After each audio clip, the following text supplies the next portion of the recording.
50 ദിവസത്തെ ലീവിനായിരുന്നു ഇപ്രാവശ്യം നാട്ടിലേക്ക് എത്തിയത്. 50 ദിവസം എങ്ങടാ പോയതെന്ന് ഒരു പിടുത്തവുമില്ല. ലീവും കഴിഞ്ഞ് തിരിച്ചു പോരാൻ സമയമായപ്പോൾ മനസ്സിൽ വല്ലാത്തൊരു വിങ്ങൽ. അവനാൻ്റെ ബന്ധപ്പെട്ടവരെ വിട്ടു പോരുമ്പോഴുള്ള വേദന അത് പറഞ്ഞറിയിക്കാൻ പറ്റാത്തതാണ്. ആ വേദന എല്ലാം മാറാൻ വേണ്ടിയിട്ട് ബോർഡിംഗ് പാസ് എടുക്കുന്ന സമയത്ത് 2 വിൻഡോ സീറ്റ് ചോദിച്ച് വാങ്ങി. കാലിക്കറ്റിൽ നിന്ന് റിയാദിലേക്കും റിയാദിൽ നിന്ന് യാമ്പൂലേക്കും. പക്ഷേ അതുകൊണ്ട് വലിയ പ്രയോജനമൊന്നും ഉണ്ടായിട്ടില്ല. കാരണം നാട്ടിൽ നിന്ന് പോകുന്ന ഒരു ഹാങ് ഓവറിൽ മനസ്സ് മരവിച്ച് നിൽക്കുകയായിരുന്നു.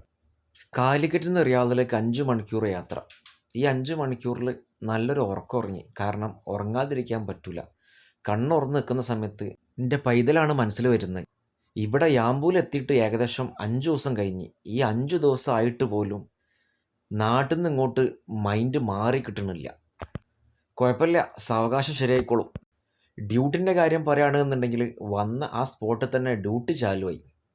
പക്ഷെ എന്ത് ചെയ്യാനാ, എങ്ങനെയൊക്കെ തലകുത്തനെ പറഞ്ഞ് ഡ്യൂട്ടി എടുത്തിട്ടും മൈൻഡ് നാട്ടിൽ നിന്ന് ഇങ്ങോട്ട് പോരുന്നില്ല. ഇൻഷാ അല്ലാ എല്ലാം വൈകാതെ ശരിയായിക്കോളും.